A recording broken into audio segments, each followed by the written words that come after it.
Bismillahirrahmanirrahim. Assalamualaikum warahmatullahi wabarakatuh. Perkenalkan, nama saya Taftazani Gazi Pratama, Prodi S1 Ilmu Komputer dari Universitas Muhammadiyah Kudus. Oke, sebelumnya saya mau share screen ya.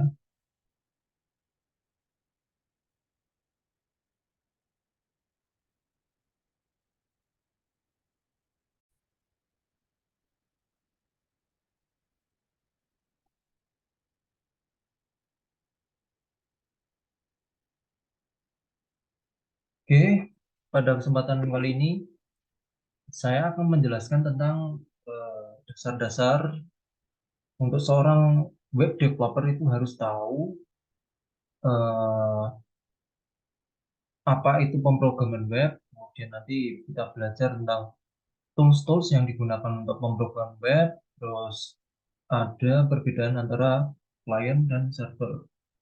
Mari kita belajar. Pada perkuliahan kali ini, mahasiswa diharapkan setelah kuliah atau mengikuti materi dari saya, mahasiswa itu mempunyai kemampuan yang pertama menjelaskan dan memahami tentang pengertian web. Yang kedua, mahasiswa mampu mengetahui dan menjelaskan perbedaan cara kerja klien dan server. Yang ketiga, mahasiswa mampu mengetahui tools-tools apa saja yang digunakan untuk pengembangan web. Untuk bahasan materi hari ini, yang pertama nanti kita akan belajar tentang evolusi teknologi web. Lalu yang kedua untuk mempelajari ya perbedaan antara client server dan bagaimana cara kerjanya. Lalu kita dalam dunia pemrograman web itu ada kategorinya ya, yaitu kategori web developer. Kemudian tools-tools atau alat yang digunakan untuk membuat sebuah website. Lalu nanti juga kita bisa tahu ya bahwa membuat sebuah web itu ada alurnya. Oke, dimulai dengan web. Apa itu web? Web merupakan kepanjangan dari World Wide Web. Web adalah sebuah bagian yang berasal dari internet juga, di mana web itu memuat halaman-halaman yang dapat diakses oleh web browser atau browser web. Web atau disingkat dari www pada dasarnya itu merupakan sebuah sistem server internet, di mana sebuah sistem server internet ini mendukung dokumen yang mempunyai format atau ekstensi secara khusus ya. Jadi web browser itu ketika mengakses suatu web itu yang di run atau yang dijalankan adalah format yang mengandung bahasa markup atau yang disebut sebagai HTML ya, disingkat HTML. Itu merupakan panjang dari Hypertext Markup Language yang mendukung tautan ke dokumen lain serta file grafik, audio, dan video. Oke, selanjutnya kita belajar tentang evolusi teknologi web. Ya. Yang pertama adalah web 1.0 ya. Ini web yang pertama kali ada di dunia ini. Ini pemprakasannya atau penciptanya itu bukan dari eh, aplikasi World Wide Web. Kenapa disebut web 1.0? Karena di web 1.0 itu bentuk webnya itu bersifat seperti personal ya, personal. Nah, untuk mengetahui eh, karakteristik dari web 1.0 itu kita bisa lihat bahwa di sini untuk karakteristik web 1.0 yang pertama halaman web itu bersifat statis ya. Jadi untuk mengubah konten kemudian informasi itu manual ya ditambahkan atau di setting melalui kode-kode yang sudah dibuat. Jadi belum ada database-nya. Yang kedua, Web 1.0 ini hanya sebagai tampilan informasi. Yang terakhir, web ini komunikasinya itu hanya satu arah ya. Jadi hanya bisa user itu tahu informasi tapi tidak bisa untuk melakukan komunikasi atau sifatnya itu tidak interaktif. Lalu ada muncul web 2.0, di mana pencetusnya ini adalah O'Reilly Media pada tahun 2023. Lalu dipopulerkan pada konferensi web 2.0 pertama pada tahun 2004, di mana yang kedua ini lebih interaktif ya, lebih interaktif karena bisa berkomunikasi. Kemudian sudah muncul situs jejaring sosial atau media sosial, di mana web 2.0 ini bisa ya, mempunyai banyak karakteristik ya. Lalu sifatnya juga lebih banyak, bisa untuk berkomunikasi, kemudian untuk blog sederhana, kemudian berbagi video, kemudian interaksi, atau memiliki eh, ya, tingkat interaktif atau kreativitas yang baik dan melibatkan banyak partisipasi. Nah, yang sekarang itu namanya Web 3.0 atau Web 3.0. Ini merupakan generasi yang ketiga dari layanan internet berbasis web. Bahwa di Web 3.0 ini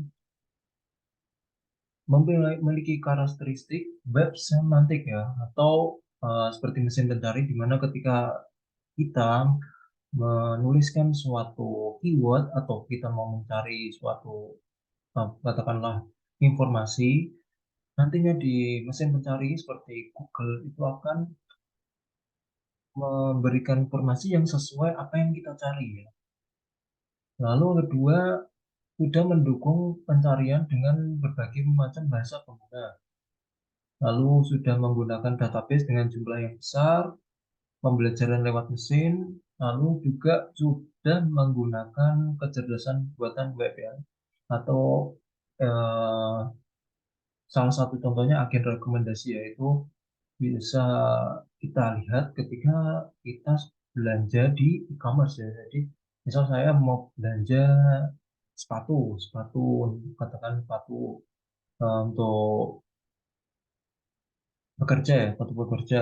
Saya udah beli satu, lalu nanti ketika saya buka lagi, pastinya nanti di web tersebut akan merekomendasikan produk sepatu lagi ya. Ya, tapi namun eh, sepatunya itu berbeda dengan yang lain meskipun masih dalam satu kategori. Oke, sekarang kita belajar tentang konsep klien dan server ya. Nah, teman-teman ini harus tahu ya perbedaan antara klien dan server.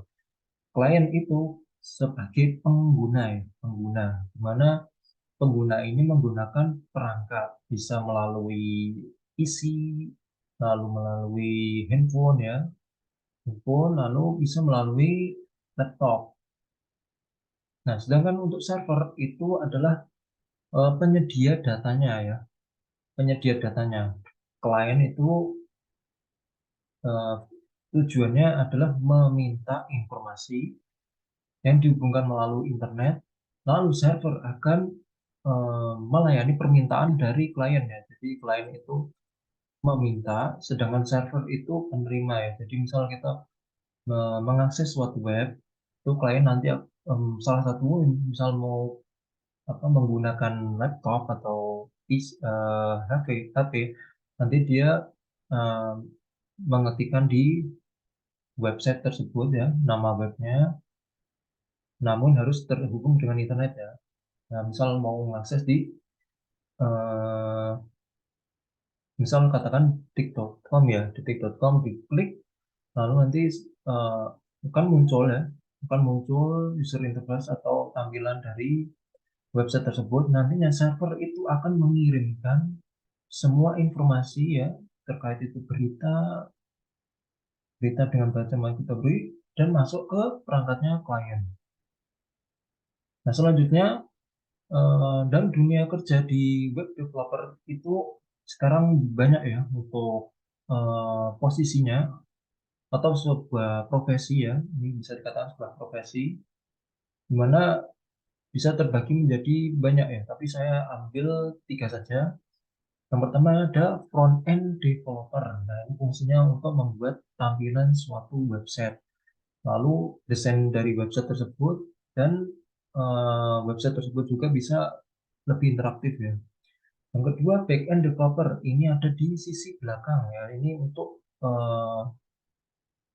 yang tugasnya untuk membuat sebuah program yang terhubung dengan database ya, database MySQL contohnya. Lalu yang ketiga namanya full stack developer. Full stack developer itu profesi yang menggabungkan antara front end developer dan back end developer.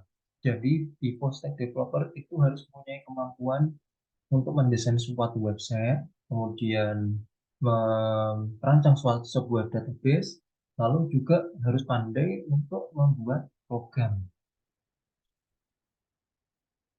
Nah, sekarang kita eh, sebelum membuat web, kita harus tahu tools atau perangkat pendukung yang digunakan untuk membuat sebuah website, terutama kode editor. Nah, ini untuk menuliskan kode-kodenya atau kita membuat coding, coding kita tuliskan di kode editor. Ada banyak contoh, misal Notepad++, Sublime Text, Visual Studio Code, pakai Atom juga bisa. Nah, untuk menjalankan dari website yang kita miliki atau yang kita sedang bangun, kita harus mempunyai web browser ya. Contohnya Mozilla Firefox, kemudian Microsoft Edge, Google Chrome, Opera, dan lain-lain. Masih banyak yang lain ya. Lalu untuk keperluan dari desain, ya, desain. Jadi sebelum kita terapkan di coding, itu biasanya desainer itu akan membuat uh, desain secara ini ya, secara kasar lah, secara kasar belum belum bisa dijalankan di web browser, hanya sebuah desain mentahan gitu ya. Jadi untuk buat desain bisa menggunakan Adobe Photoshop, Adobe Illustrator, Gim. Nah, ini yang paling penting juga untuk seorang web developer dalam mengembangkan suatu website itu butuh namanya web server. Ini web server lokal ya untuk menjalankan program yang sedang dibangun. Lalu ada Git untuk version control untuk melacak dari perubahan-perubahan kode yang sudah dibuat. Ada WinSCP ini untuk client server, ada FTP client. Nah, setelah kita mengetahui dari tools pendukung atau alat-alat yang digunakan untuk membuat website, sekarang kita harus tahu alur web development atau pengembangan suatu website ya. Jadi ada alurnya ketika membuat suatu website itu kita harus mempunyai kemampuan berbagai macam bahasa pemrograman ya. Pertama sebelum kita belajar PHP, kita harus tahu dan paham tentang penggunaan HTML. Ini untuk membuat sebuah kerangka website. Nah, setelah terbentuk kerangka website, itu biasanya website itu harus lebih indah ya, bisa eye-catching lah, katakan eye-catching ya. Itu untuk membuat eye-catching, kalau desain lebih indah, itu teman-teman harus belajar CSS. Nah, setelah desain itu terbentuk dengan HTML, CSS, website tersebut bisa lebih interaksi atau interaktif ya, antara sistem dengan user itu bisa interaktif. Teman-teman harus belajar tentang JavaScript. Nah, lalu bagaimana Pak untuk yang membuat suatu websitenya untuk logika pemrogramannya? Nah, teman-teman harus belajar PHP ya. Ini untuk sebagai bahasa pemrograman web. Lalu untuk merancang sebuah database itu teman-teman harus punya kemampuan tentang MySQL. Ini sebagai database management system atau aplikasi yang digunakan untuk membuat sebuah website. Nah, biasanya MySQL itu terdiri dari query-query ya atau perintah-perintah yang digunakan untuk DDL ya, Data Definition Language, kemudian DM. Oke, demikian untuk sesi materi hari ini. Terima kasih atas kehadirannya. Terima kasih juga atas kesempatan yang diberikan. Mohon maaf atas kekurangan, segala kekurangan dan eh, mungkin ada yang salah. Mohon dimaafkan. Saya cukupkan untuk perkuliahan hari ini. Terima kasih. Saya tutup. Wassalamualaikum warahmatullahi wabarakatuh.